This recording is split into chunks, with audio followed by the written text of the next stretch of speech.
Welcome to the Shaman Stories podcast. I'm your host, Jeremy, and today with me we have Ashtyn Monea. Monea, who is a teacher, seer, and a mentor. So welcome, Ashtyn. Thanks for being here today. Thanks for having me, Jeremy. I'm really looking forward to our conversation today. Perfect. And so why don't you let people know a little bit about what you do today? hmm Yeah, as you said, I'm a teacher, seer, and a mentor for grounded mystics. I say that I fill this gap because oftentimes I'm working with highly sensitive, mystical humans that are on the leading edge of evolution. These are individuals that they see, but they are so infrequently seen. They Hmm. meet and they support, but they are so infrequently met and supported. So I'm really here to support people who are here to create a new paradigm and are also outside of the typical conventional way of existing and being and seeing and experiencing. Yeah, so that's a little bit of my background. Cool. And yeah, we'll get into that for sure.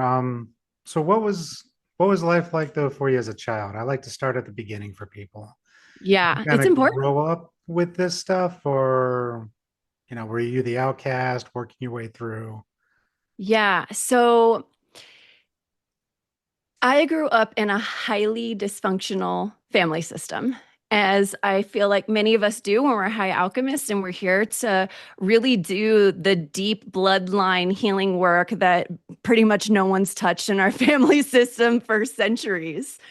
So I came in advanced, but I didn't know that I was advanced. I didn't know that I was intuitive because I didn't have accurate mirror reflections through any of my family members that I was intuitive or that I could see beyond the norm. And so I call this internal bias where we're experiencing and perceiving the ways that we do, and we kind of just start to apply that to everyone else and think Mhm. everyone else is having those same or similar experiences. So when I was younger, I would speak wisdom like I was an adult. And my parents and their friends would just be like, "Oh, wow, she's like very wise. She's very independent." But oftentimes when I was speaking these things, it's like I was being met with a lack of understanding what I was actually saying. And I couldn't understand as a child why the adults weren't getting what I was saying and what I was meaning. So, in this highly dysfunctional family system, to kind of like give a little bit of the background there, my father is it's like a cliche, typical narcissist empath dynamic that my parents have. So, my father is certainly narcissistic and has been an alcoholic my whole life with a lot of rage Mhm. in him, a lot of unhealed childhood wounds. And then my mom is more empathic, but because she's so sensitive, she's kind of ongoingly dysregulated. And my father certainly doesn't help that. So she would get so dysregulated that she would leave her body completely, dissociate, go catatonic. There would be entity possessions that would take place. And she was hospitalized several times for exactly that. And then I have a brother who is adopted. He's my second cousin once removed. I mention that only because when we're talking about bloodline work and working within ancestry, you start to see how much I've actually taken on because it's not just even from like my mom, my dad, it's like extends Mhm. so far in so many ways. So his mother abandoned him and his younger brother in the house they were living when his father went to jail. And he was only like 2 to 3 at that time. And so he was adopted into our family about age 3. So I was around 3 or 4. And my parents were not ready to be parents in general. I was easy for them. But now we're bringing in someone else who has had an extremely difficult start to life. And so I immediately became the mother figure. I was like the parentified child, the mother to my brother. My brother's only 9 months younger than me. We're in the same grade, but I am absolutely raising him. So once I got into, I'm trying to see which direction I want to go. We're going to go forward to go a little bit back, if you don't mind. No problem. So once he entered adolescence, he started to experience episodes that some people would have thought to be maybe schizophrenic, but it kind of turned into more like sociopathic, like very violent, hearing voices to kill me and my parents. And even at some point, my dad discovered that he was hiding knives in the wall behind the drywall and an axe under the bed. Like this wasn't just like, I'm just willy-nilly hearing voices and there may not be any action. At some point, he was arrested because he had kidnapped his girlfriend and kept her in a house and even strangled her with a telephone pole. So again, this is just to showcase that those threats were very real. So in all of this, I'm like the high alchemist, parentified child that also holds extremely high harmonies. And everything around me is always kind of naturally being called into wholeness and health and well-being. And when you have that kind of polarizing extreme, oftentimes this does become attacks toward you. So essentially, everyone in my family would have these entity possessions kind of moving around me constantly that I'm attempting to navigate in the best way that I possibly can. I had a really big shift when I was 11. It was the first time I had really in the physical vision. And so I'm laying in my bed at night. It was lights off, like you're kind of tuning down, but my eyes were still open. And I start to see snakes just covering every wall, the floors, the ceilings. And then they move into one really large snake that's facing me with its mouth open. And I'm just like startled. I don't know how to like understand what's happening in the moment. And so my mind is trying to logic the unseen out. And I'm like, am I dreaming? Even though I knew I was awake. So I close my eyes rather than open my eyes. And when I closed my eyes, I couldn't see the snake. And then I tested it, opened my eyes, and I see the snake again. At that point, I'm just freaked out. I close my eyes and I just sit there shivering and then I fall asleep. The next day, it was like the veil had dropped. All of a sudden, I could see into these dysfunctional family patterns that I could not see the day prior, like big time. And I became much more vocalized and stern about what it was that I saw and how destructive our family actually was. So my demeanor essentially changed nearly overnight. And I found that that has continued throughout my entire life. I'm truly a high priestess. I've been high priestess in many lifetimes. I don't say that lightly because people sometimes use words and they don't have the full backing of it. And so it's like I'm always going to be in constant processes of initiation, initiating and initiations. And so these kind of moments of, I call them reality collapses. It's when like the veil falls, the gaslight fog that we're all surrounded by and this distorted reality collapses instantaneously and you're actually grounded in reality, actuality, the truth of what is. That can be a lot because all of a sudden now you're going to have to digest reality itself and what really is. So yeah, that was kind of my first experience. And I would say it was certainly also a Kundalini activation. I didn't know it at that time, had no language for any of this. And I didn't tell anyone because I couldn't make sense of it myself. So during adolescence, I had my first kiss in sixth grade. That same person became my boyfriend from age 17 to 27. And it was just a like ongoing karmic relationship. You know, he had seen the dysfunction of the family that I grew up in. And that was something that actually like brought us together when I was still in high school, a month after I turned 18. I'd been wanting to leave my house for quite some time. My dad did not like him. I feel like narcissists are just like constantly fighting for my attention. and radiance. And so I ended up having a traumatic event in this experience with my father when he was saying, I don't like your boyfriend. And I ended up moving in with my boyfriend and his family. So I'm thinking, oh, I'm moving into a much healthier family system. His mom was really close. We were really close. She would ask me about myself. My family didn't. I was neglected. So like she would cook food for me. My parents would forget to feed me. So I was like, oh, this is so wonderful. And it wasn't until much later on, like when me and him were engaged and looking for a venue, and his younger brother was also engaged and looking for a venue, and all of the attention was suddenly off of her. She threw herself down the stairs and broke both her arms and her leg. And this had been something that had been going on the entire time. Even before I arrived, she had Munchausen's. And so she was intentionally making herself ill for attention, which, by the way, can create a child who has narcissism because the mother is feeding off of the life force of the entire family. And there's this like missing feminine component that is needed that narcissists don't have. They don't have the feeling, they don't have the feminine component.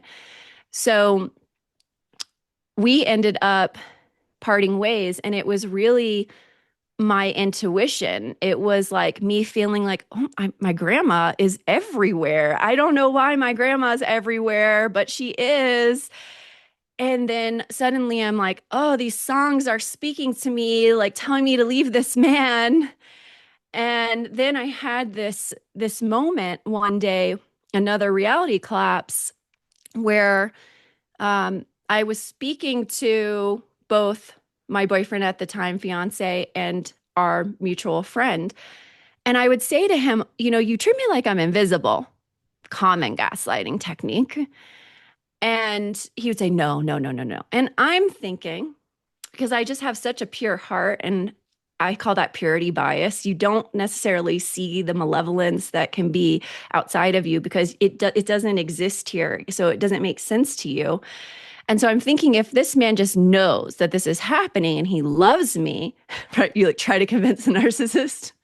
And it's like, no, that's not even their agenda, right? Their agenda is for you to feel invisible. So there's this moment where we're all talking, and I'm noticing that you know, when if I would say something or ask a question, he would respond to the other person in the room as though they were the one that he was speaking to or who was speaking at all. And I had taken my phone out this day and I said, you know what? I'm going to write down every single time this happens.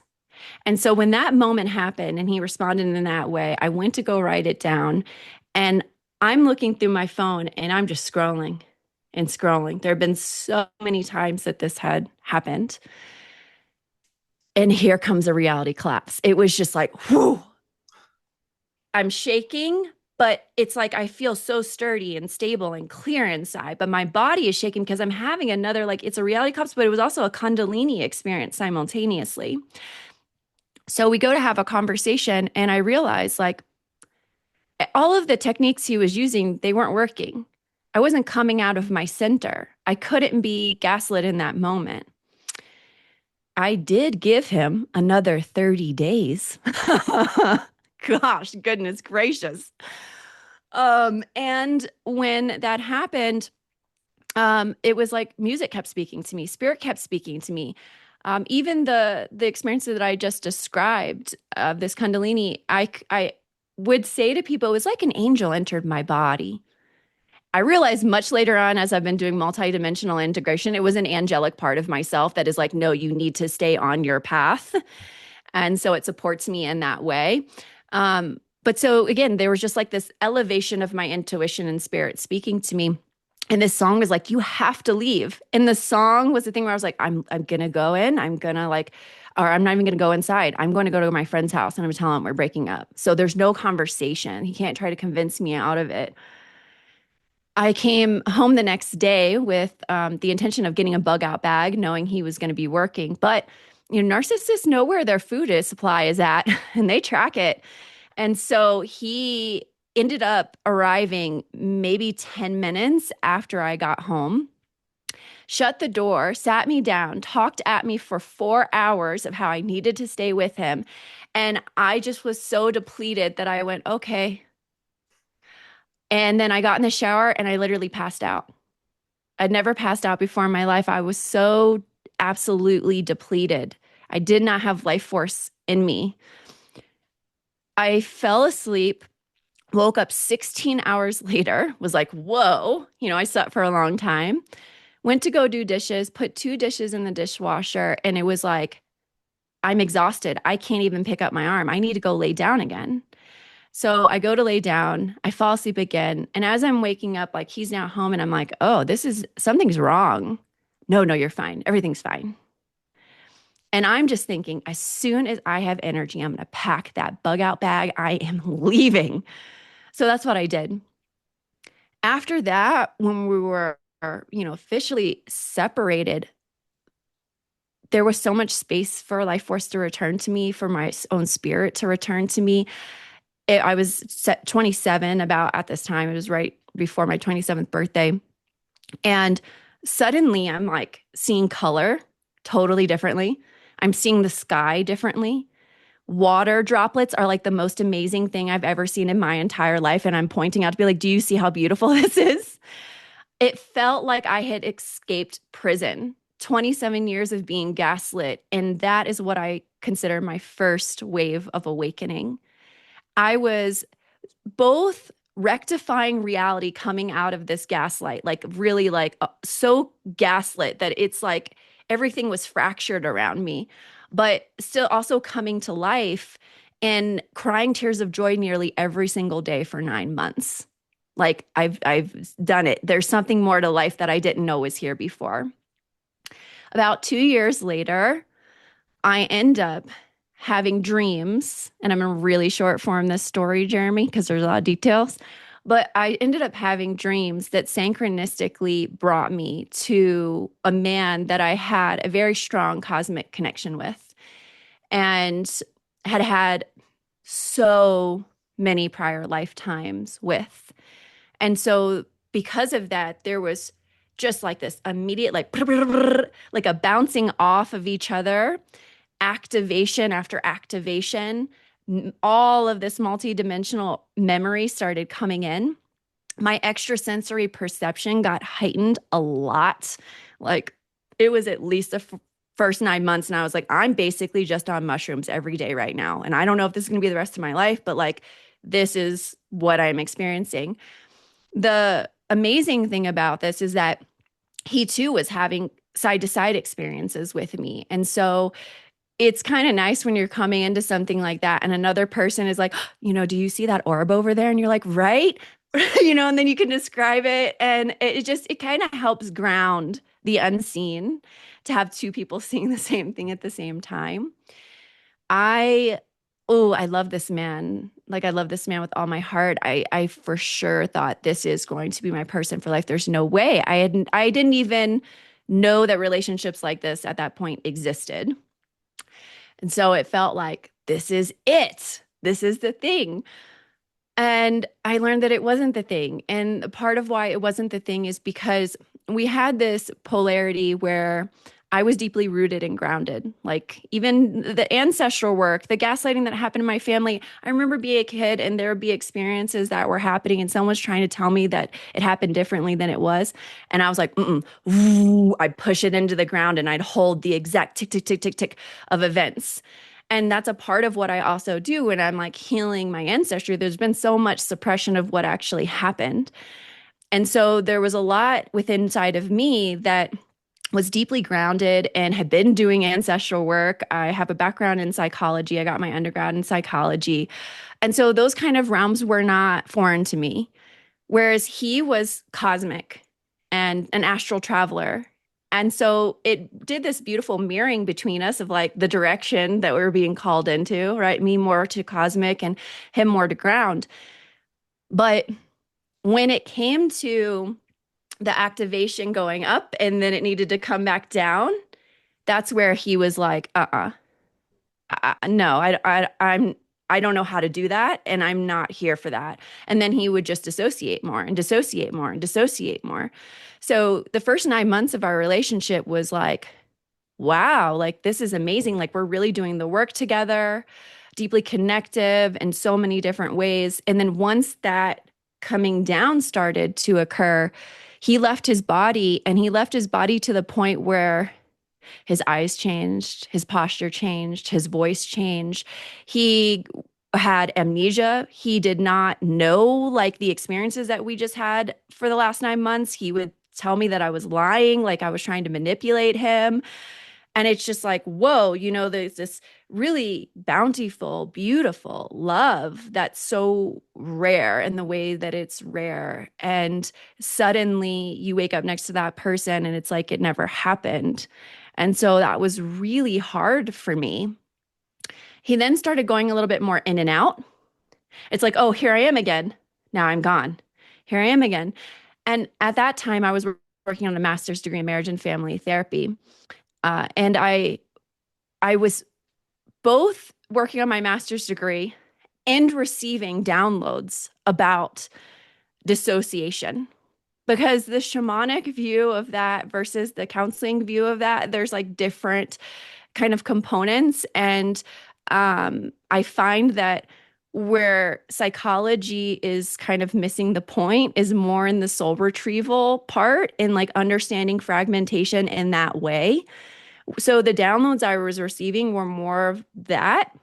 But then I'm also brought to writing a research paper on dissociation and understanding like the brain components to that and certain early on traumatic kind of things. And if people aren't familiar that are listening, DID is oftentimes referred to as multiple personality disorder, but they've changed the classification of it to be called dissociative identity disorder.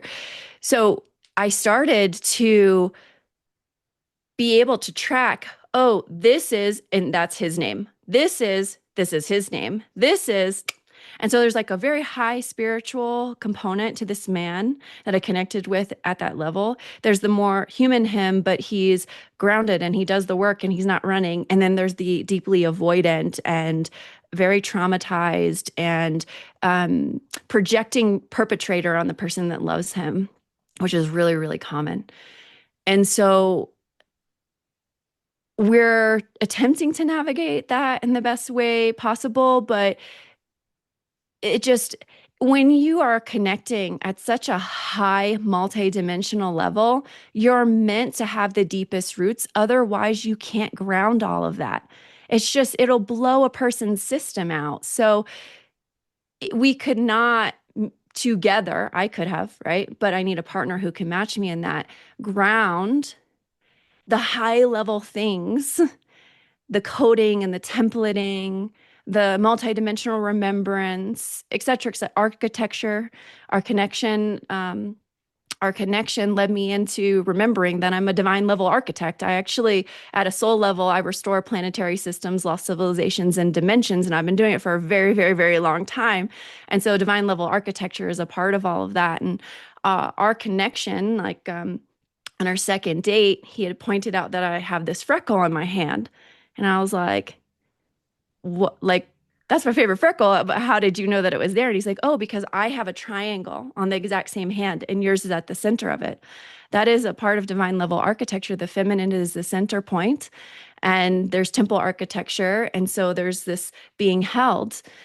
And so that alone started to have me remember divine level architecture and begin to work with that on a much higher level, which also led me into understanding that I've been doing grid work my entire life since I was a child. And I couldn't make sense of what it was that I was doing. So I'm going to quickly finalize this. We ended up parting ways. It was like there was um, I'll put it this way, though, there's a lot to it, a birthing of the new earth body around Gaia that I did in 2020. And that was really like what brought all of this divine level architecture and our connection in that particular way to the point of completion that was needed for our connection. And so after that, I I was working on my master's degree, but I was also simultaneously working with clients in the way that I work with clients now. While I was working on my master's degree, I was downloading my own modalities. And in institutionalized education, it's all about mimicry. You have to remember certain modalities, exactly how they say something. You're doing a research paper, you're literally using quotes of other people. There's no originality to it. And I am an original soul. Like everything that I do in my teachings, everything, I'm not reading them in books. I'm not studying it from another person. It is completely coming just through me. And so that's the way that I'm meant to create. And that's the highest provision I can offer to my clients. So I'm working on my master's degree. And when I start my residency, you start to observe other practitioners. And I was just like, whoa, like I didn't realize the value of my work. I didn't realize how potent my work was in the outcomes that my clients are receiving in a single session. People aren't receiving that in this other paradigm, doing this work with these types of practitioners, sometimes never, sometimes taking years or decades. So there was this realization that if I was going to offer the absolute best work I possibly could that would make the most impact, I had to leave the counseling paradigm. And again, I think there are beautiful things inside of it that are beneficial, but it's also built off an old paradigm. There's a lot of codependency written even into the ethics of marriage and family therapy and counseling, and that's not a healing paradigm. So I left it essentially in the final hour. And now, I do exactly what it is that I'm meant to do. And this is a part of like following our soul led path, right? Like to take the leaps. And sometimes that means taking the leap out of an old paradigm to create something entirely new that there's no map for except for what lives here. So, yeah, that's just like a bit about my background. That's definitely interesting. And going back, I mean, as a child, I think you said you were like 11, you're finally realizing like your family's getting possessed to some degree. And so with that possession, was it something that just kind of came and went with them, or do you think it was always there and it's still there today? Because from a shamanic realm, usually once you're possessed, they're there until something removes them. Right. There's a compounding factor, which I've experienced a lot of grief around inside of my own life, which is those entities cannot get to me through me. So they do their best to get to me through the people that I love. It it takes a lot for someone to be around me consistently because any pocket, any pocket that is there and there's an illumination factor when you near me, suddenly it gets lit up. And if you say, no, I'm not going to go there, okay, you decided not to occupy that space. There's now space for something else to enter. So I don't I don't talk to my brother. It's like it's dangerous. He does better not being around me Mm. because being around me, all of a sudden it's like all those holes, whoo, things are attempting to come in. So there's definitely this interacting factor. And when I was a child, of course, I'm living in my family home. So I have better relationships with my mom and dad now than I ever have. I don't know what that would look like if they were around me 24/7. But there's also healing, like alchemical healing, that absolutely has been happening in correspondence to the work that I have done with the bloodline. And I am very authentic and very transparent. And like, this is who I am and this is what I'm doing. Regardless if someone can meet me in that or not, understand it or not. And my family is very well aware that I am the one that has been doing the work, that does the work. And there, in that recognition, there is a ability to receive some of the healing down the line for themselves. So I have seen really like big shifts for my family in that way. Okay, because that was going to be my next question of how do they feel about you doing this work, today? Do they recognize it in a way that is beneficial for them and the whole, or do they just kind of go, oh, that's Ashtyn, she's a little weird? They accept me. Something that my father did teach me is authenticity. He has this sort of like righteous nature that does have a good side to it. And then in the authenticity, it's like, no, you're allowed to be exactly who you are. When it comes to a narcissist, it's like it's beneficial to them because everyone just kind of is like, that's just so and so, and so I've always been outspoken as well.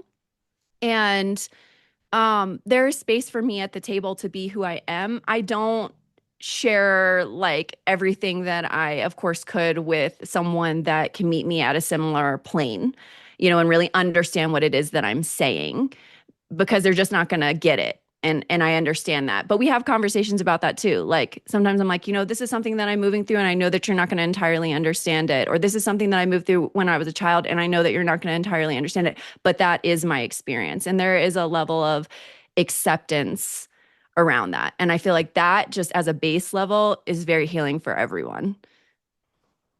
Yeah, I mean, just being authentic with people and just saying, look, this is what it is. No judgment on it, one way or the other. That's where we should all try to strive as much as possible, Mhm. especially in relationships. Totally. So to try to hide every little thing. And then going back to the snake thing, I found that interesting too, because the snake shows up in a lot of healing modalities. When you do ayahuasca, the snake is there. In my lineage, the snake is in the south direction, dealing with shedding our past and letting things go. So it's interesting that it showed up for you. And then the Kundalini, like you mentioned as well. And then I guess when that happened and you had that newer awakening where the veil was gone and you could truly start to see everything. I mean, trying to think of the right way to word this, but did you fear that maybe you were also going crazy? I mean, you were what, 14, 11? I forget the age. Oh, with the snake vision. So yeah, the snake vision happened when I was 11, but when the veil really fell for me was the when I left the narcissistic relationship, which would have been at 27. Okay. And then to respond to your inquiry, kind of in that time frame, no. And the reason why is because I validate my reality. That's a part of being so deeply grounded. I know I'm not losing my mind. I'm like, oh no, that thing just happened. And I validate it. This is something I oftentimes am doing also with my clients. I'm like validating and validating and validating because so much of the world, the reason why like seers and mystics will feel like they're crazy is because other people are saying, no, that doesn't exist. Right. There is a collective gaslighting that happens, and there is an intentional suppression around us not tapping into the unseen. And so, of course, we need to outcast and then call or label other people crazy. But when you validate your reality, you can hold so much more of the unseen happening all simultaneously. So there wasn't a point in my extrasensory perceptions where I felt like I was going crazy. I will say the only time in my entire life that I could be like, yeah, I was like, is that happening? Was when I was going into a very, very deep feminine initiation. And in that feminine initiation, the feminine, she goes down into the descent, into the dark, into the void. And it's a place that is like still and motionless. And there's no like real attachments to things. It's like you can't touch really anything. Everything's kind of falling off. And when I was in this particular stage of initiation, I lost my ability to speak temporarily. I was extraordinarily clear in my mind, as I usually am. But when I would go to speak anything that I was going through, it would come out in gibberish and I like couldn't get the words out. And during this time, I also was having like unbelievable shamanic soul retrieval, naturally activated and integrating. And so there, like literally in a day, I could have 7 and truly, I would think that I am full of shit telling you this, by the way, unless I had experienced it, like really. But I could have 7 different soul parts coming in all in one day. And as that's happening, I'm hearing the different parts of myself. And that's also what made it challenging to speak because it's like everyone that wasn't heard before wanted to be heard all at the same time. And I find that that's not necessarily unique to me in the sense that I've worked with clients and they're navigating through that. And one of my tips is ask those parts to all decide what part needs to be heard right here and right now, and everyone else step back so that you can do one at a time. Because when it's not one at a time, it is just like, oh, even for a neurodivergent mind that is just constantly tapped into so many things simultaneously, it can still be quite overwhelming. So, in that, I remember I was dating the cosmic connection I mentioned. And when I could use my words, I couldn't use my body. This also can come up for people when we're moving through preverbal trauma, by the way, which we all have because birth trauma on Earth is just rampant. But I remember saying to him, like, like crying and being like, "Am I losing my mind?" That is the only time in all of this journey that I've ever experienced that, but it wasn't necessarily relative to more of my extrasensory perception. Yeah, and the whole multiple soul parts coming back, I've been through that myself where I'm doing different journeys or different sorts of work. I've had it happen on plant medicine. I all sometimes it's like woof, and then you're just sitting there going, okay, well, what do I do with this? Totally. But us being from the Western culture, like we don't take care of that anymore. And we're just now getting back into it. But we all have so many parts that are missing or fragments just because of lifetime after lifetime after lifetime where nobody's taking care of it anymore. It used to be the indigenous tribes, the medicine man, the shaman, whatever you want to call them. When the baby was born, they would do the soul retrieval from the last time they died to help make them whole in this life. We just completely don't even think that's a thing. Mhm. And we're missing tons. No matter how many we seem to get back, there's still more out there that we just got to work Mhm. on. This is reminding me of a, a particular pocket of the work that I offer. There's so much that I can offer, right? But when you're talking about this, the let's say like a shamanic anointment of a baby and this way of creating wholeness and calling in those various soul parts. I work with clients where we go back in time prior to birth. And something that I learned from coming to Earth so many times, but it also connects into some of like my architecture understanding. So, understanding also when you're restoring plants, it's also about wholeness and unification. So, when I came into this life, I remember holding myself in a really solid and sturdy container.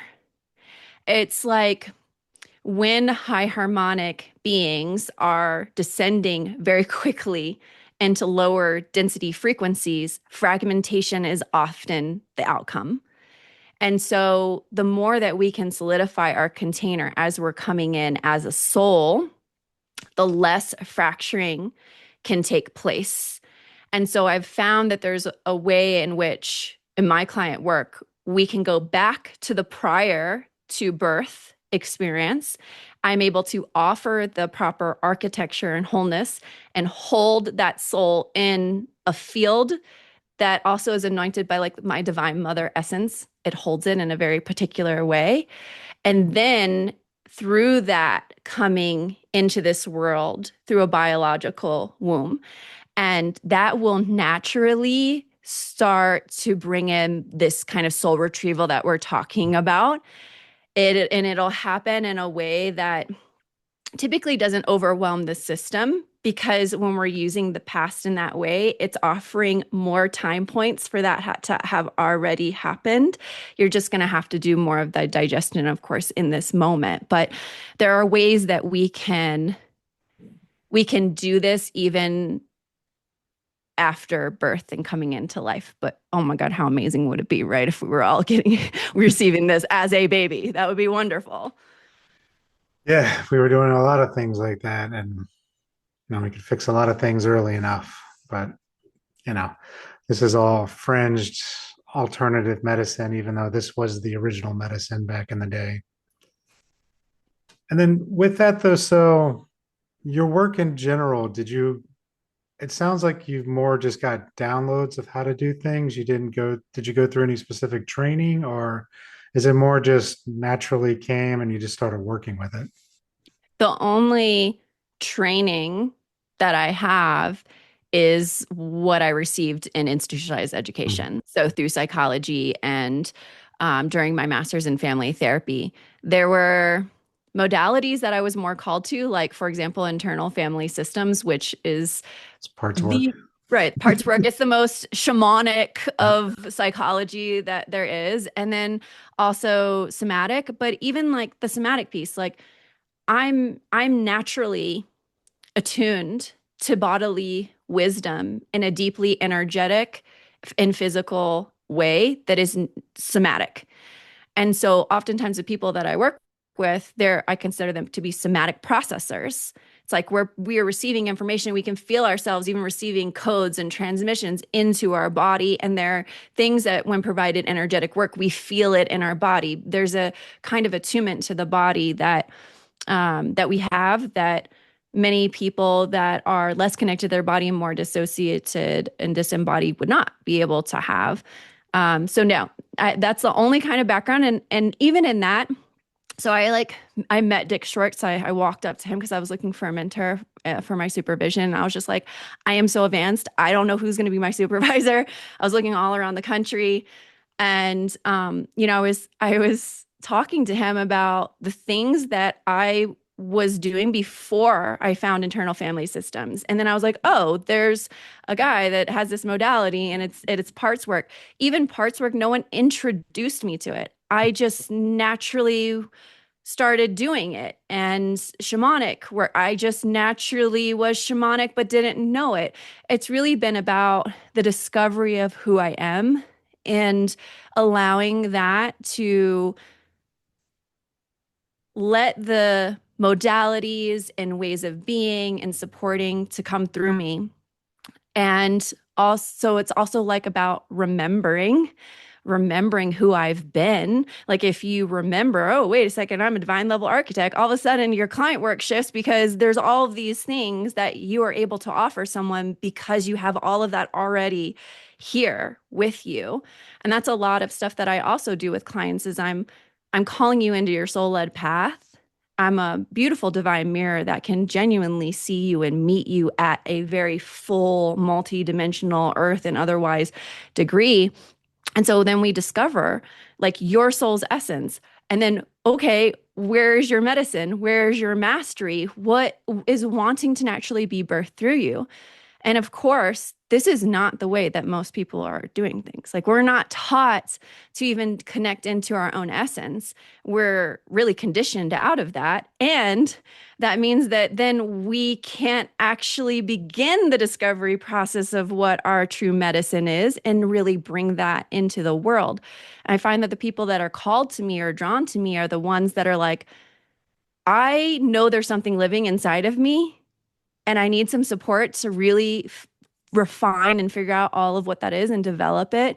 There's no going to someone else's classes or learning a particular modality. It's not to say that they can't do that, but it's that their soul is calling somewhere deeper. So there's like a way in which I work with people who are just like originals, like they're here to really bring through exactly what they're meant to be bring through. And when you're like that, it can be a big distraction to invest in studying other things. Like for me, I can't even read a book unless it basically falls in my lap. And I've literally had that happen before. Like it's weird. Um, my eyes won't see the words. And so there's a way in which like I'm kind of divinely led and it can be frustrating at sometimes. Like there are times where I'm like, I want a teacher. And it's like, Ashtyn, you are the teacher. Like that just is, it gets really frustrating sometimes because it's not as quick of a process, right? Like if there's something already established, you can just invest in learning it. But if you're the one that has to bring it through, it's your process of becoming, and that doesn't happen overnight. Oh That yeah, was a and long way of answering that, no, Jeremy. and I understand, and I don't. We've had people on the show too who have made their own modalities. They discovered new ways of doing things, or maybe you can say even rediscovered because it's, I feel it's all been done before. We just lost it. But and we've had some people who have gone through traditional training. I don't think one's right versus the other. It's what you're called Yeah, to. exactly. And that's kind of where this podcast came from, was people would show up to my door like, well, I don't know what my life purpose is. I don't know what it is either. Like, we could try to go over it together. I could show you what I do and what I was called to do, but that might not be your path. Hmm. And so I was like, well, let me get other people on a podcast, talk about what they do. Maybe something resonates with somebody. Mm. Maybe there's somebody else out there who was like you at 11 years old, can see these things, do these things. Like, oh, that's what I've been looking for. Versus, Reiki or quantum touch. There's nothing wrong with those modalities either. It's Hmm. all the same energy. Even the shamanic realm is really just, one guy I follow, he's like, yeah, shamanic work is basically Reiki with rattles. Mm. We're still playing with the same type of energy. We're just doing things a little bit differently. And so I don't believe it's no different than someone who goes through the traditional school system and has a PhD. That doesn't mean you know what you're doing. Hmm. Like, you can get all sorts of certificates online for any Hmm. modality you want. Doesn't mean you know what you're doing. It's putting in what you've learned into practice and actually working with it. And me personally, I've tried different things, but I always come back to the shamanic way of doing things because that's what I was called to. Hmm. And so to me, that was my place. I astro travel, Cossack records. It just doesn't vibe. Like, I play with it, but it's like, yeah, that's not my thing. And that's fine. Hmm. Like, I don't need to do more than what I'm doing at this point, we'll say. I mean, our highest provision truly is what we're called to, you know? So that's also what I'm saying when it's like, when you try to force something and going outside of what you're called to, you're going to feel the resistance energy in that. And so, yeah, sometimes it might be a little bit more difficult to be on the path that you're led when you're being led into the unknown and you're just like, I don't know what that looks like, right? But the resistance energy of doing something that goes against the grain of your soul also is difficult in the ways that it's difficult. Yeah. Yeah. It'd be one of those times where, like, oh, this sounds interesting, pay for it. Then I start the video and I'm like, why am I watching this? Yes, been there. It's like, but I paid for it. Yeah, you don't need this. Yeah. And then I'm just like, all right, well, I guess that was a waste of $97 or whatever it was for that class. One thing I did want to talk about that you had on your website, it was initiations for men. Mm, I found that curious because can you talk a little bit more about that? Like, yeah, I would love to. what do you define as initiations for men, or how do you help with that? Mm. So, something that I have noticed personally is that there is this kind of segregation that is pretty common inside of healing work and transformational work. It's like women's groups, men's Mhm. groups. Like, okay, but why have we forgotten the way of the priestess? Because priestesses initiate. The feminine is meant to lead in the way she's meant to lead, but because we're taught that the feminine doesn't lead, we don't get to receive the initiations that she is here to give and gift. And I work with a lot of powerful women that are here on earth very intentionally to do that. But there aren't always men that are stepping in because of this kind of segregation inside of the work. So with the initiations relative to the masculine, I think it's really important for me to also mention, and this connects in with the priestess, many priestesses hold Trinity coding. So, divine masculine, divine mother, divine father, divine child. And this also is equal to union coding. And because we have that inside of us, we also are the ones with wombs, and our women's wombs template, they hold the templates and they also create the templates. And so the ways in which that has moved through my life, because like I lead through embodiment, it's like I'm walking through initiations first. And then I'm like, okay, here's the door, here's the corridor, here's the key. This is like a practical applicable to apply as you're moving through that process. This has meant for me that I have walked through feminine initiation and I've walked through masculine initiation, and they move around inside of my own personal evolution all of the time. And that also moves sometimes in tandem with the collective energies and what's coming in. Masculine and feminine integration is definitely one of my areas of mastery, but I also have um, relational mastery. I have like the background of understanding the ground level relational dynamics as well.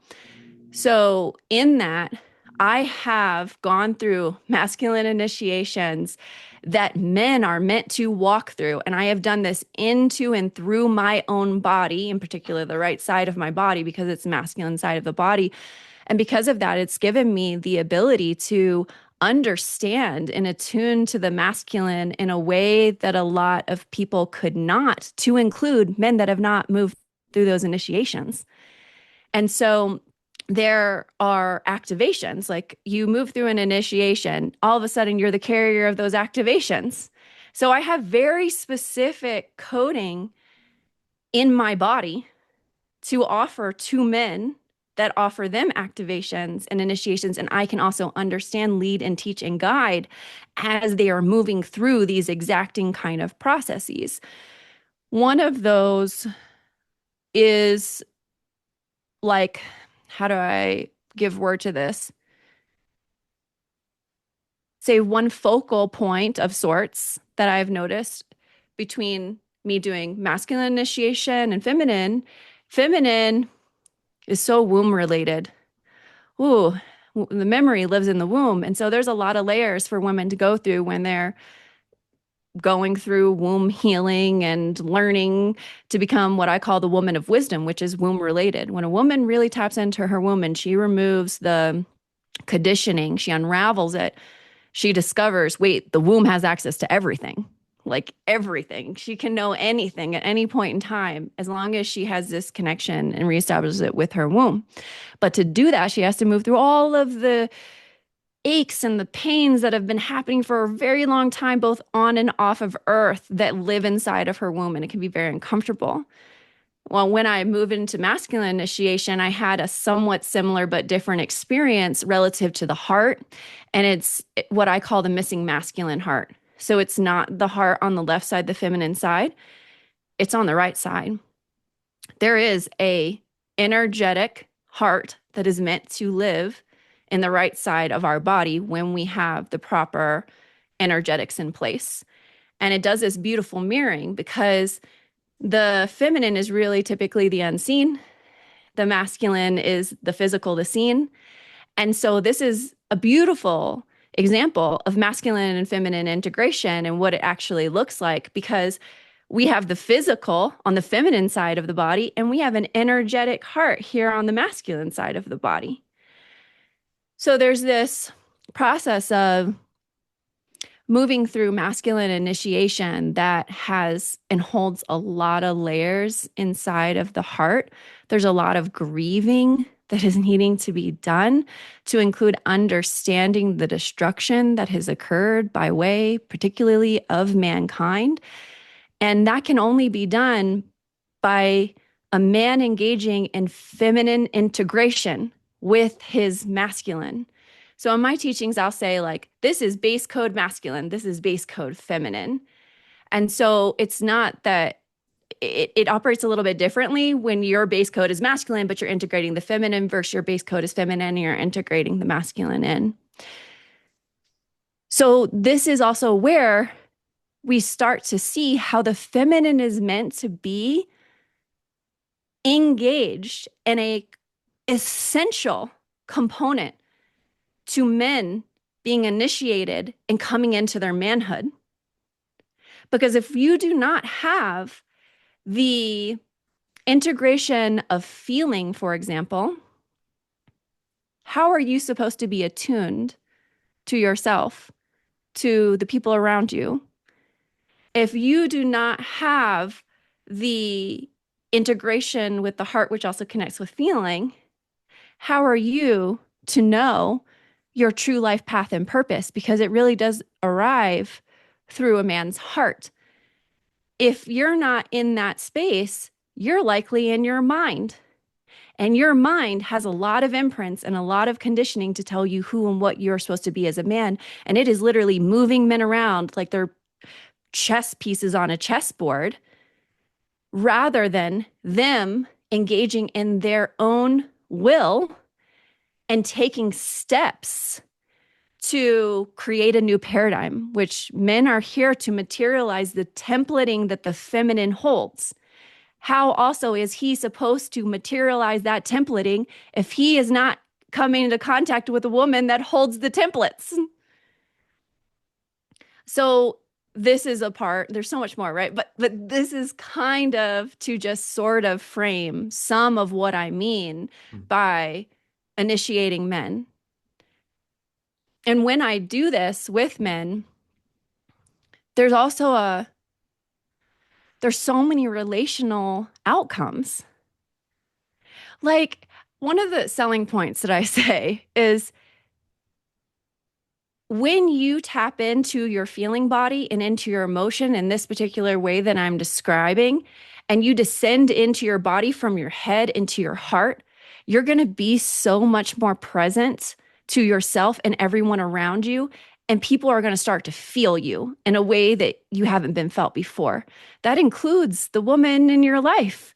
And when you are attuned and you start to actually integrate in the feminine essence, now you're building a relationship with the feminine essence. You can also feel the currents that move through her body in a particular way. All of a sudden, your sex is next level.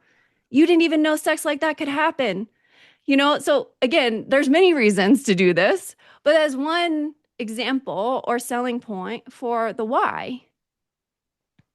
Interesting. Yeah. And that's something I was told for my own journey a few years ago now. One of my ayahuasca journeys was to get out of my head, get more into the heart center. And that's something I've been working on for the past few years, trying to get out of that logical mind and into the heart.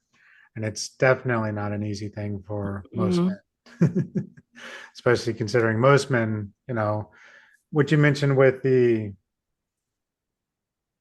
I guess, even with our healing culture, the spiritual culture, there's more women doing it than there are men. There's just not a lot of men doing it. A lot of the trainings and different people I've run into, I would say 90% women. You might have a few men, and then that would be about it. So it's Yep. definitely something needed. And I want to say it's the Lakota tribe, but they have a prophecy basically saying that we're going into the next world and that basically men and women have to work together this time or things aren't going to work at all. And then we're done. Yep. Because we've tried women being in charge, we've tried men being in charge and gone back and forth. We're at the point now where like we need to work together or it's just going to be over. Mm-hmm. This is their fifth world, I think they call it. Fifth Earth. I might be getting some of that wrong, but that was the basis of it. Mm-hmm. And this is exactly why masculine and feminine integration is core to my work, because we have to do that individually within in order to create that externally relative to our relationships, our family systems, and our larger society, humanity as a whole. And so it's like if you only engage in men's work and you are a man, unless the man you're working with went through initiations like I'm talking about, he's not gonna have those integrative components, the coding, the templating that is needed for you to truly engage this work in a real, grounded way.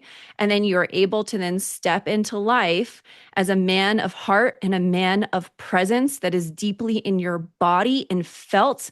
And then you start to develop what I call true masculine will, which engages the unseen to create the material that men are meant to bring through. And the only way that we can create a new paradigm is if all of those things are in place. Otherwise, there's a recreation from the mind and the patriarchal imprints straightened back into the physical, and we keep going round and round in the merry-go-round of all of the dysfunctional systems that we see currently. The masculine is so desperately needed. And as you pointed to, we have a gap here in who is investing in this type of work. And that has created a large gap between the masculine collective and the feminine collective. We're seeing that in relationships right now. There's a lot of women that are just like, no, I'm not in a relationship because there literally aren't men to meet her. And she's not willing to go back anymore. And so that is a part of even how another kind of overlay, a mirroring of what I'm talking about, why working with a woman in this way is so important. Women in that gap overall are initiating the masculine collective. Do you want love? Do you want relationship? Do you want connection? Right? Then you're going to have to do the work in order to meet her. We can't possibly maintain this what we've been doing. It's not possible. It can't be held but for so long. So I also offer this work relative to men, one, because it's a part of my own coding and what I'm here to do. I'm deeply meant to do this. I have been initiating men my whole life before I knew that I was doing that. This is a part of what I'm here for. We need more men stepping into that, though. We need more men valuing that. We need more men really investing in the work itself, because again, this cannot hold. And if or when, I hope when we see what I call the era of building, this is when the masculine is like truly stepping in and he's starting to materialize what it is that he has embodied. But before we ever get there, you got to embody it. So Hmm. we got to start doing the work now. Yeah, and there's not a lot of people even teaching men in general or this kind of stuff. There's a lot of spiritual groups. I know when I was first looking, trying to find my place, trying to figure things out, I would say probably 75 to 80% everything I found was for women only. Mm, And then the men's stuff would just usually be, and nothing's wrong with this, but it would usually just be like a Christian men's group, mm, or a like addiction men's group or something like that. There was nothing that dealt with spirituality or trying to find something different and that other than the standard Christian, belief system. Again, mm-hmm. nothing wrong with whoever believes that. But I feel this other work is a lot deeper than that. And Christianity used to be and has changed and morphed over the years. So there's just not a lot of groups or people even teaching men what they need to know when it comes to the spiritual side. It's just not there. Yep. Like There's a you either huge gap. join a group that teaches you the basic things of something, but a lot of it is, and I get Facebook invites to these groups and it's like for women only. I'm like, why are you're just forwarding this to everybody on your friends list. It's like, why would I go to this if it's for women only? Mm-hmm. You're not including me into this. It's not Mm-hmm. inclusive for me to even want to take part in it because I'm just some guy now. Mm-hmm. Like and that's always been the challenge for a lot of men, I think, who are in this work is where do we even go? Mm-hmm. Yeah, this is one of the challenges that men face that women are not, because as you said, there's a huge difference here. Like women have so many options relative to this work, and men have much far limited options in this work. And I've witnessed the men that have naturally been drawn to me, whether that be through friendship or client work, either way, they're being initiated. um, but the ones that have been drawn toward me, they all face this, where it's like I just don't have many options for this work. And another kind of sector to build upon the men's kind of work that you mentioned that I've witnessed is deeply patriarchal conditioned men that are teaching those imprints as higher consciousness. For example, in polarity coaching, that is literally just patriarchy rebranded as higher consciousness.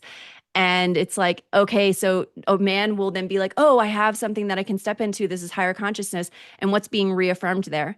His own imprints and conditioning. This is like total opposite of the work. And the men that step in, many of them have the pure intention. They have like a deeper call and they're like wanting the support, but then they end up finding themselves in something that is far less than true and actually based more on the inversion than the future forward that we really need to create.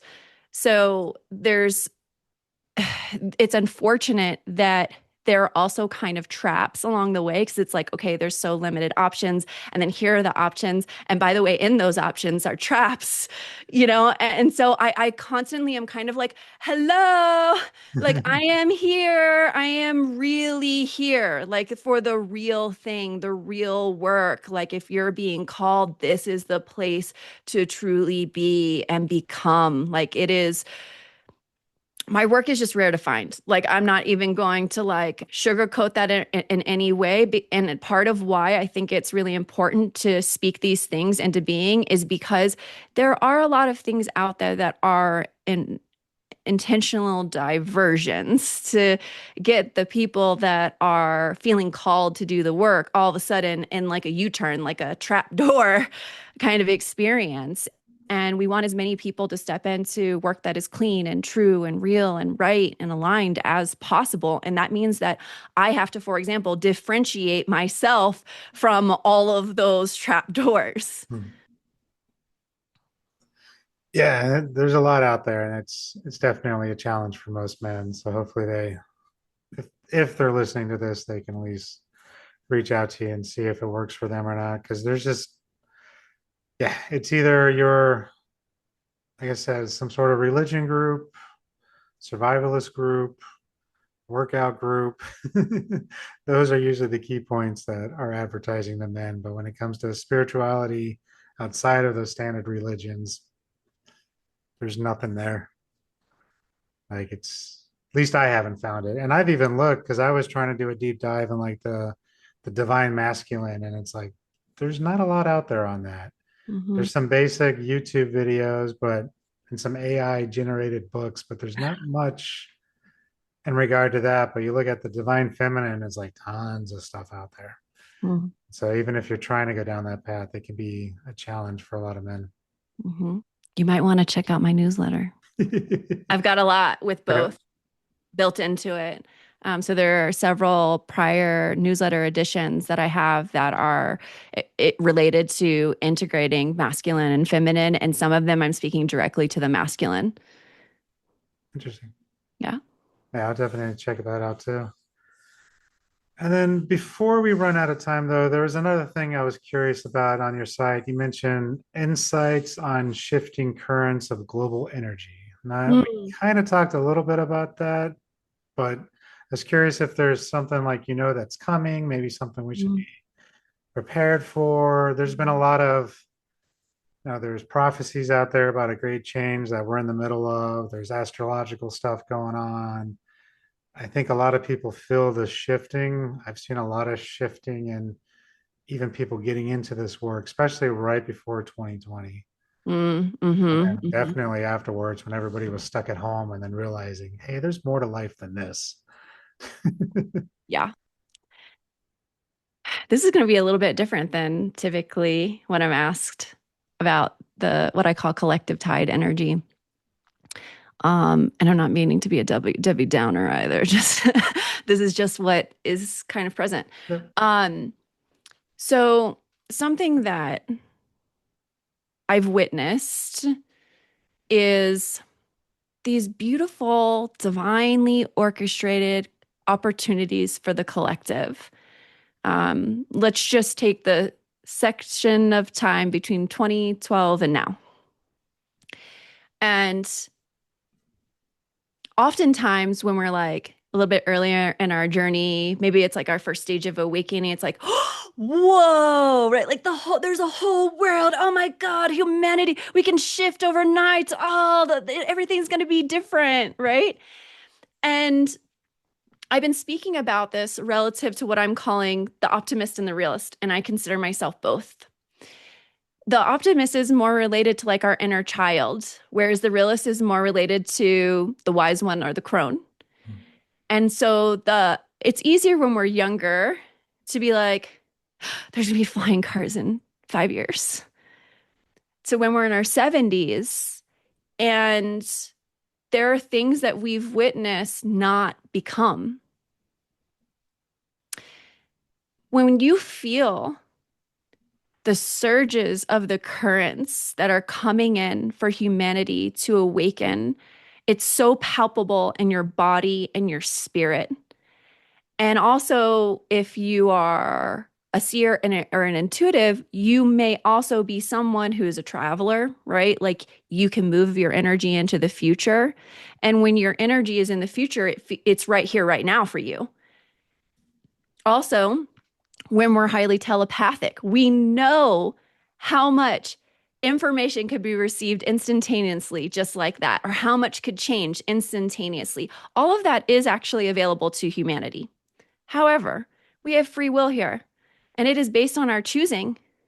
We've witnessed many civilizations, I call them falls, many falls happen, where that civilization was offered grand opportunity to choose differently so that we could move into a different timeline. And they didn't. And there were so many no's that it compounded over time. And then there was a collapse instead of a resurrection and a rise. There have been times in my journey where I'm just like, oh my gosh, I cannot wait. Like, I've seen it. Oh my gosh, where all of a sudden people are going to start seeing through the unseen. It's going to change everything, right? And like that's a real thing. That is a total potential possibility. There are timelines that exist that is happening. However, during the time of 2012 to now, I have witnessed humanity say no. That doesn't mean everyone said no. There are a lot of people who said yes.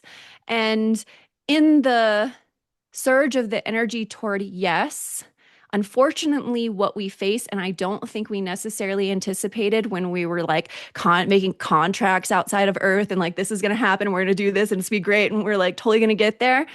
I don't think we anticipated the impact of what I consider resistance energy.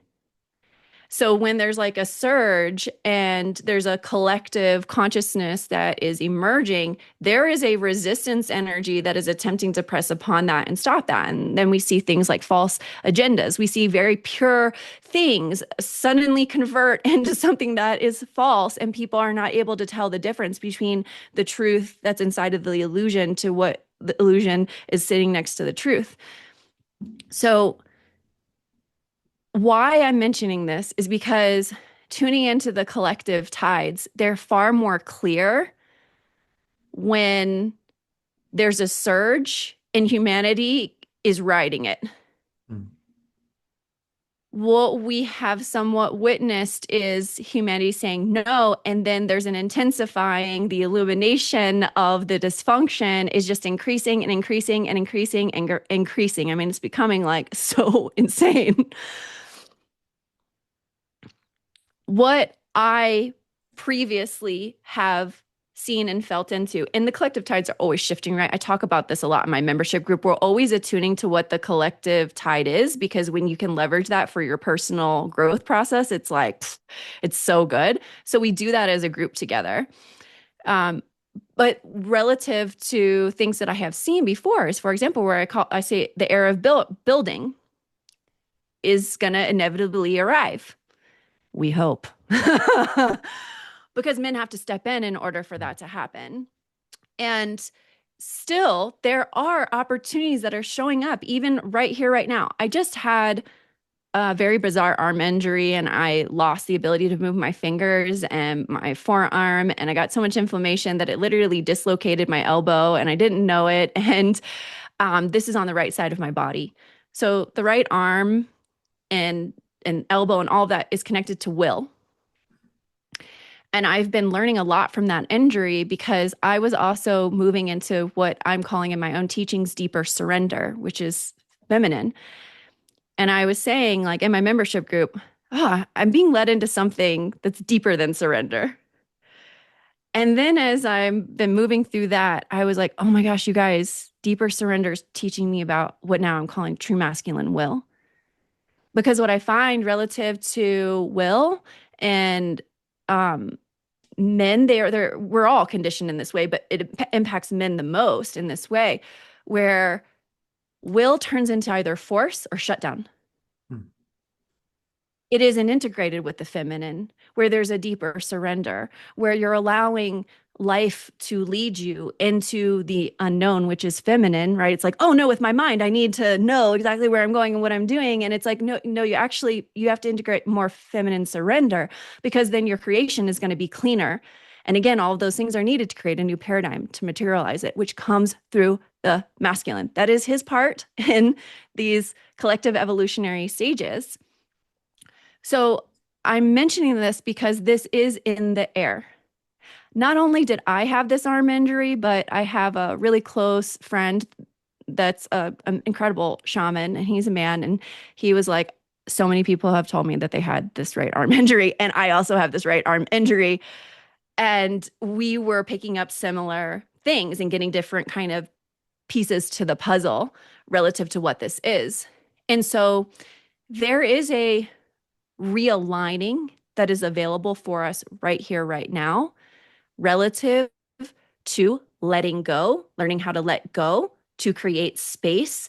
It's very counter to manifestation culture, which is actually typically about control. Hmm. And it's about wanting security. And it's about our own safety mechanisms.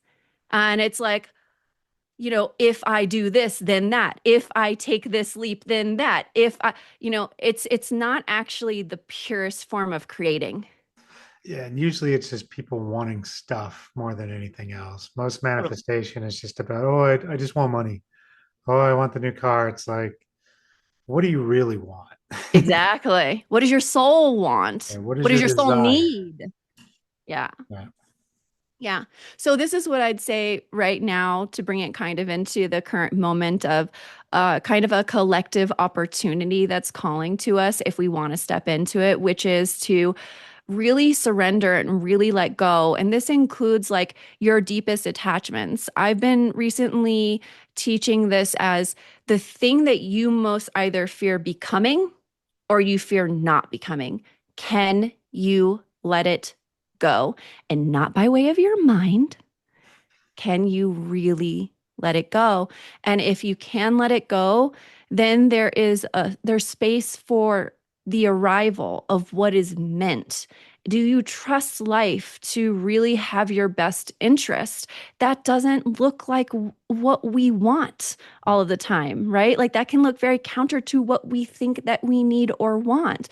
But can we let life lead us in this way? Because then there is a natural becoming. For me, that is building a relationship with the mother, the original mother, the dark mother. She leads and guides in creation. And she knows the things that are best for us beyond what we believe is best for us. So this can look like, yeah, I'm being called into a dark night of soul. But what is on the other side of that dark night of soul? Realizations, experiences, things that your soul has asked for before you even arrived coming through. And when we attempt to place our attachments above all of that, really there's a deeper mistrust with life itself and with ourself that we can't navigate through that kind of terrain. So we really need to let there be a sort of divine orchestration that we are surrendering into that then will provide us the kind of stepping stones into what it is that we are meant to create. But if we don't allow the let go, there isn't going to be space for that thing to be created. So this is kind of my response to like some collective energies and tides. And, I really do hope that more people than not pick up on it, receive it, allow it to be what it is, trust the process, and don't allow the resistance energy to take over instead. Okay. No, that's interesting. Yeah, from what I've seen and been told too, it's The next couple of years are going to be worse, and then we're going to kind of come out of it, and there's going to be this great change. What that looks like is still yet to be determined because it kind of depends on how we react to what's to come. Totally. And do we let that cyberpunk type future take over where we got this control grid watching everything we do, or do we truly try to go back towards more like the old ways and kind of merge the two? Like Mhm. in the Andeans, they have a prophecy about the condor and the eagle flying. And Mhm. eagles, North America, basically technology being in the head, science, and then the condor, South America, with being in the heart, traditional ways, being heart centered, and then it's working together. So using technology, but still being in that heart space, using the ancient healing techniques, but also using modern science, because there is a place for both. Mhm. That's one thing I like about the parts work is, yeah, that's very shamanic when you're reading it from a shamanic perspective, but then it's like, but yeah, that's what people need right now who aren't Mhm. ready to fully think that thousands of years ago, these primitives, who didn't know anything and just had spears, but yet they were doing the same work. Mhm. Like, Yeah. Yeah. When you're speaking, I was thinking about Atlantis and Lemuria because it's the organic, inorganic, the heart, the mind, the masculine, the feminine, the tech, the natural. And we've been on Earth attempting to integrate into this point for quite some time. And this is also what I'm meaning when I was speaking about we've had opportunities. mhm, We have chosen against ourselves from 2012 to 2020, even before then, but I'm pointing to more current because it's relevant. And, I'm hearing you say, hey, I've seen this thing, and then this thing, I also saw that same thing and the chapter before, and also the chapter before. So it's like, we can't just keep not stepping into the next thing. It's literally just calling us, it is beckoning us, it is magnetizing us. Like it is so here, but we have to choose it. And we can't think that something outside of us chooses it yeah. for us. Yeah, no one's going to save us. We can't depend on some galactic federation of spiritual beings. Like they might be watching us, they might be around, but Yeah. they're not going to come here and fix it for Do us. it for us. Right. That's why we're here. We're the ones that are supposed to fix it. Like everybody expects that to happen. Oh, we're going to shift into the next dimension. Maybe, but we still have to do the work to get there. Like you said, we can't just go, okay, guys, we're ready. Like Yeah. they're not going to do Yeah. it. Cool. So before we wrap up, though, one thing I like to ask people when they come on is what piece of advice would you give to somebody who maybe is going through what you went through or feels like they're going crazy or just doesn't know what they should be doing in general, but they feel like there's something more out there for them? What would you Mhm. tell them they should, some advice, maybe not what they should do, but Mhm. what they could do? Could do. Yeah. Perfect.